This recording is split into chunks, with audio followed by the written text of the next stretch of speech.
বিরতির পর আমরা আবারও ফিরে এলাম। আমার সঙ্গে রয়েছেন কংগ্রেস নেতা হবিবুর রহমান, পুরসুরা ব্লকের যিনি সভাপতি, এবং দলের প্রার্থী ঘোষণা হয়েছে, তারপর ভীষণ ব্যস্ততা, তার মধ্যেই আমরা একটু সময় বের করে তার কাছ থেকে জানতে চাইছি ভোটের কারিগর হিসেবে তিনি কতটা কাজ করছেন দলের হয়ে। হবিবুর রহমান সাহেব, যেটা ছিলাম পুরসুরার, যদি পুরসুরার বাসিন্দা, পুরসুরার রাজনৈতিক নিয়ে চর্চা খবর আমরা কিন্তু মাঝে মাঝেই করি, তৃণমূল কংগ্রেসের বিশেষ করে যে বিভাজন। আপনি তো এইসব নেতাদেরকে কাছ থেকে দেখেছেন, তৃণমূল কংগ্রেসের পারভেজ রহমান, জয়দেব জানা, খোকন মল্লিক, এদের কি বুঝছেন বলুন তো? পারভেজ রহমানের সঙ্গে আমরা তো বিধানসভা ভোট করেছি, তখন আমাদের সঙ্গে জোট ছিল। পারভেজ রহমান মোটামুটি ঠিকই আছে, দল করে, দলের সঙ্গে যোগাযোগ আছে, আমাদের সঙ্গে যোগাযোগ আছে, ফোন টোন করে, কথাবার্তা হয় আমাদের। ও তো আবার ফুল ফান্ডে এসে গেছে দেখছি। জয়দেব জানা, উনি মনে হচ্ছে তো আর দল করেননি আমার মনে হয় যতদূর। আর আজকালকার যারা সব যুব নেতা হয়েছেন, খোকন মল্লিক, এদের তারা তাদের মতো করে, হ্যাঁ চেনা জানা সবার সঙ্গে রয়েছে, তারা তাদের মতো করে দল করছে।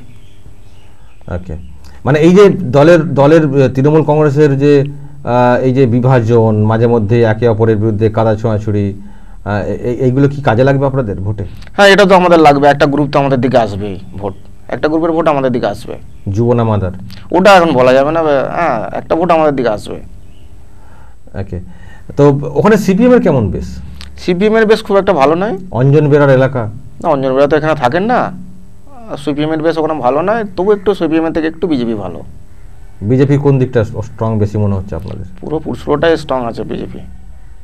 আপনারা কোন কোন অঞ্চলে আপনাদের মানে ভালো ভোট আসবে মনে হচ্ছে? আমাদের ভালো ভোট আসবে শামপুর অঞ্চল, চিলেডাঙ্গা অঞ্চল, শ্রীরামপুর অঞ্চল, পুরসুরো 1 আমাদের ভালো হবে।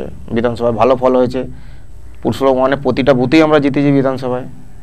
আপনাদেরকে ভোটটা কেটে আসবে কাদের থেকে? সিপিএম, তৃণমূল? সিপিএম বলে তার কিছু নেই, যেটা আছে আপনার তৃণমূল আছে, তৃণমূল থেকে কেটে আমাদের দিকে আসবে, বিজেপির কাছে যাবে।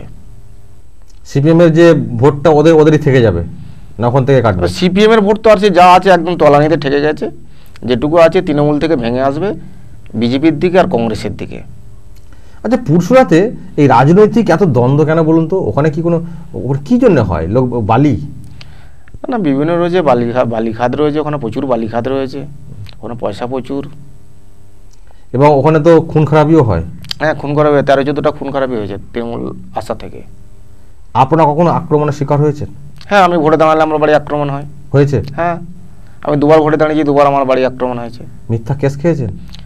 মিথ্যা কেস খেয়েছি 10-12টা। এখনো বিচার একটাও শেষ হয়েছে? না, একটাও বিচার শেষ হয়নি। মানে এগুলো কি ভোটে দাঁড়ানোর সময় বেশি করে হয়? এগুলো ভোটে দাঁড়ানোর সময় বেশি হয়। তো সেটা বাম আমলে না ডান আমলে কবে হয়েছে? না, আমারগুলো যেগুলো হয়েছে সব বাম আমলেই হয়েছে। তৃণমূল কংগ্রেস এসে একটাও কেস করেছে? না, তৃণমূল এসে আমার নাম একটাও কেস করেনি। আতাত রাখেন নাকি? না, আতাত রাখিনি, আমার কাজটা সেরকম, মানে ওরা ভুল টুল কেস দেয়নি। যেটা বাম আমলে হয়েছে? হ্যাঁ, যেটা বাম আমলে হয়েছে সেটা তৃণমূল আমলে ওইভাবে কেস হয়নি। অত্যাচার হয়েছে, আমার ঘর আক্রমণ করেছে, দরজা ভেঙেছে, এসব করেছে। ওকে, আপনারা এখন পর্যন্ত প্রার্থীকে নিয়ে আপনাদের কবার বৈঠক হয়েছে এবং কি আলোচনা হলো? প্রার্থীকে নিয়ে আমরা এই 4 দিনের মধ্যে ডেলি 2বার করে মিটিং হয়েছে আমাদের জেলাতে। কাকে কোথায় দায়িত্ব দেওয়া হয়েছে।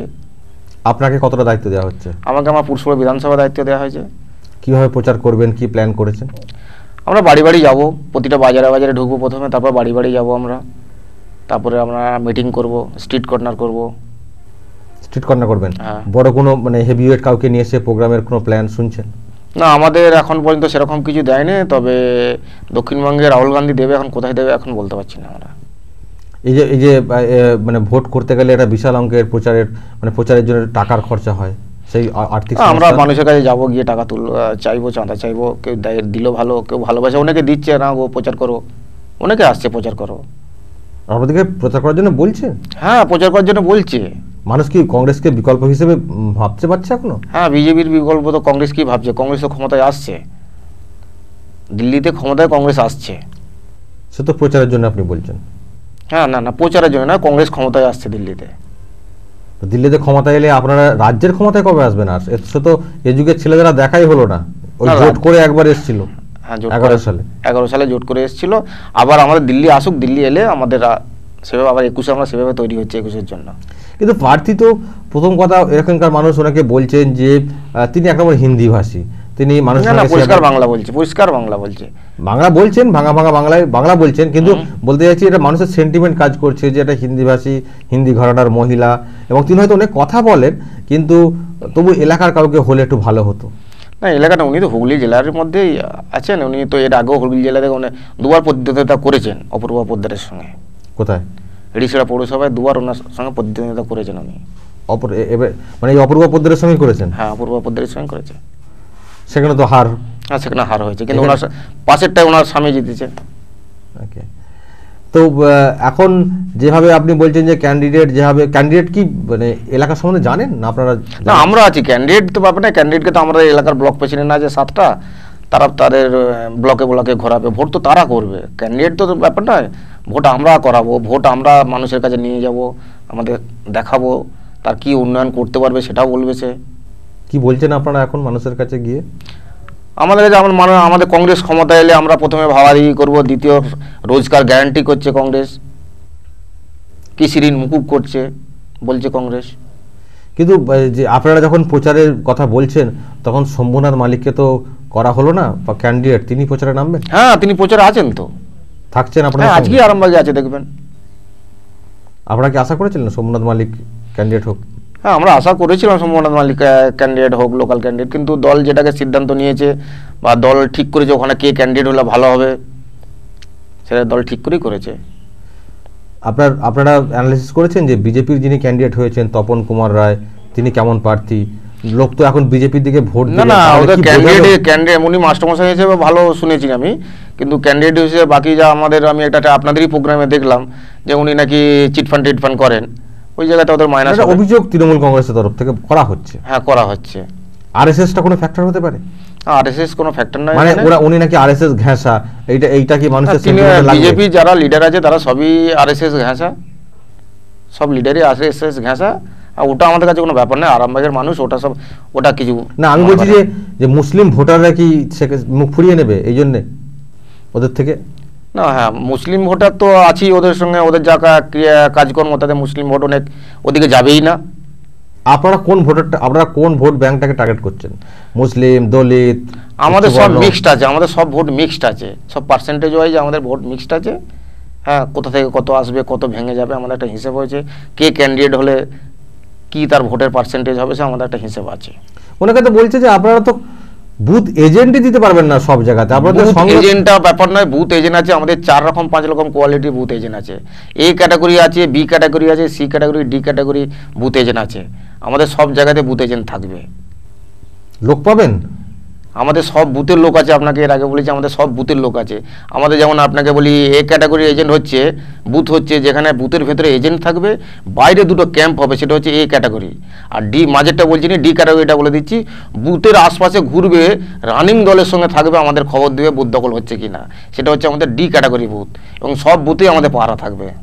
আচ্ছা, এবার যে প্যারামিটারি দিয়ে যে ভোট করানোর কথা হচ্ছে, সেখানে বলছেন যে বিজেপি তার সুবিধার্থে এটা করছে, কিন্তু আপনাদেরও সুবিধা হয়ে যাবে যদি ভোটটা ঠিকঠাক হয়, তাই তো? ঠিকঠাক ভোট হলে না মানুষ ভোট দেবে, মানুষ ভোট দিতে পারবে, প্যারামিটারি থাকলে একটু সুবিধা হবে, বুথ কেন্দ্রটা আগলাবে। কিন্তু তৃণমূল কংগ্রেস তো ক্ষমতায় এসে তারা তো অনেক উন্নতি করেছে, চতুর্দিকে ঝাঁ চকচকে রাস্তাঘাট, নীল সাদা রঙে একদম সুন্দর সুন্দর বাড়ি। চাকরি কোথায়, কাজ কোথায়? চাকরি কোথায়, কাজ কোথায়? কত সিভিক ভলান্টিয়ারের চাকরি পেয়েছেন, যারা প্যারা টিচার তাদেরকে মাইনে বাড়িয়েছে, চাকরি নেই মানে? সিভিক ভলান্টিয়ার কত মাইনে পায় তার তো চলবে না, হিসেব করে দেখবেন যে ও যে মাইনে পায় সারা মাসে তার থেকে বেশি ওর খেতে লাগে। যারা প্যারা টিচার ওই তো 5,000 পেয়ে তো 6,000 পাচ্ছে। এমনি তো পার্মানেন্ট টিচারও তো নেওয়া হচ্ছে। পাচ্ছে কত শিক্ষা, ওই কয়েকগুলো শিক্ষক নেওয়া হচ্ছে, আর কোনো জায়গায় কলকারখানা নেই। আপনি লিলুয়া যাবেন, রিসড়া যাবেন, ওদিকে যাবেন, টোটাল কারখানা 100 কতখানা কারখানা বন্ধ আছে, ব্যান্ডেল পর্যন্ত। নতুন কোনো শিল্প হয় না, এই সরকার শিল্পর বিরোধী, যা সিঙ্গুর প্রমাণ করে দিয়েছে।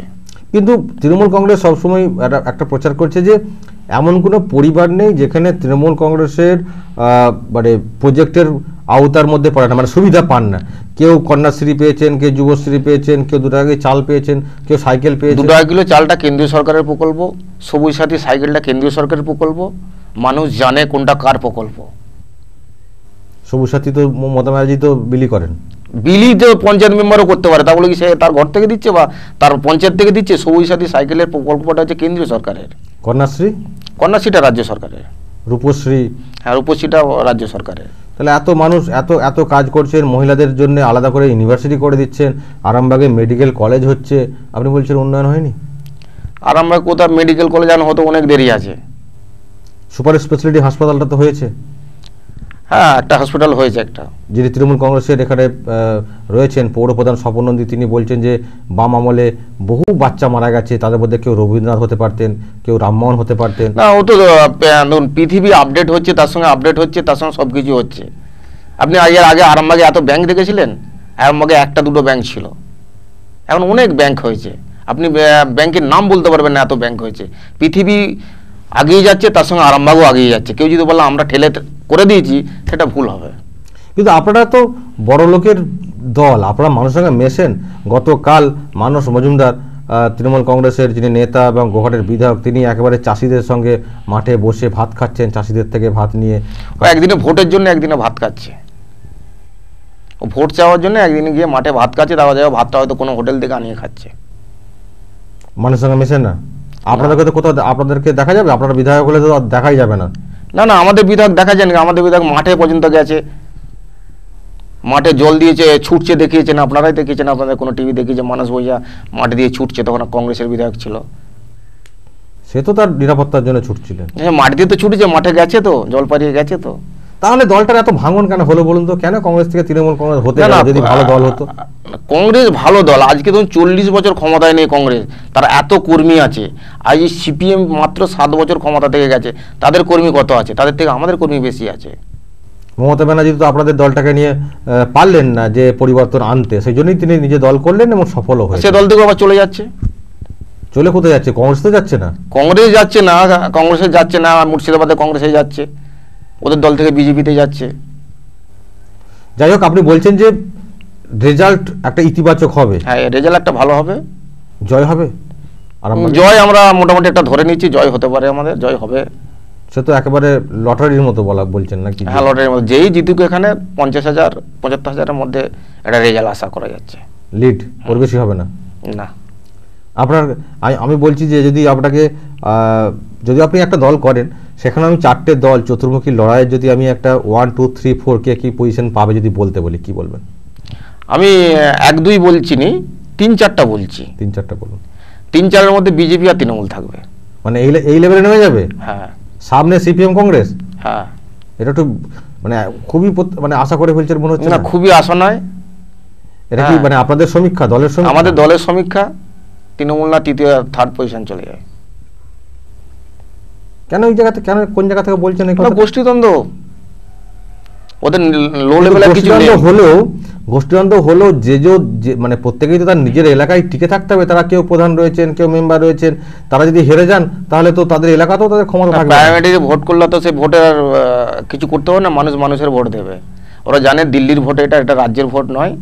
এই ভোটে হেরে গেলে রাজ্যের ক্ষমতা যাবে না, দিল্লির ক্ষমতা বদলাবে, মানুষ সেইভাবেই ভোটটা দেবে। দেখা যাক আপনি যেটা ভবিষ্যৎবাণী করলেন সেটা কি দাঁড়ায়। যদি 1 2টা বলেননি, সেটা আমরা পরে জানতে পারবো, বা অ্যাকচুয়ালি 23শে মে তো পরিষ্কার হয়ে যাবে যে কি দাঁড়াচ্ছে। আমার সঙ্গে এতক্ষণ ছিলেন পুরসুরার কংগ্রেস নেতা হবিবুর রহমান সাহেব, কংগ্রেস নেতা, আদি কংগ্রেস নেতা, দীর্ঘদিন ধরে রয়েছেন। দল কখনো চেঞ্জ করেননি আপনি? না, কখনো দল চেঞ্জ করেনি। ওকে। এবং আরামবাগ টিভিতে আসার জন্য আপনাকে অসংখ্য ধন্যবাদ জানাই। আপনারা দেখলেন ভোটের কারিগর হাবিবুর রহমান, কংগ্রেসের নেতা, তিনি কীভাবে প্রচার করছেন এবং তার জীবনেও রাজনৈতিক যে উত্থান, যে পতন, সব কিছু নিয়ে একটা আমরা আলোচনা করলাম এবং মানুষের সঙ্গে রয়েছেন, কাজ করছেন, এমনটাই জানালেন। আপনারা দেখতে থাকুন আরামবাগ টিভি। আমরা আবারও ভোটের কারিগর হিসেবে কাউকে না কাউকে এখানে নিয়ে আসবো আপনাদের আরামবাগ টিভি স্টুডিওতে। আরামবাগ টিভি আপনাদের ঘরের চ্যানেল, আপনাদের মনের চ্যানেল।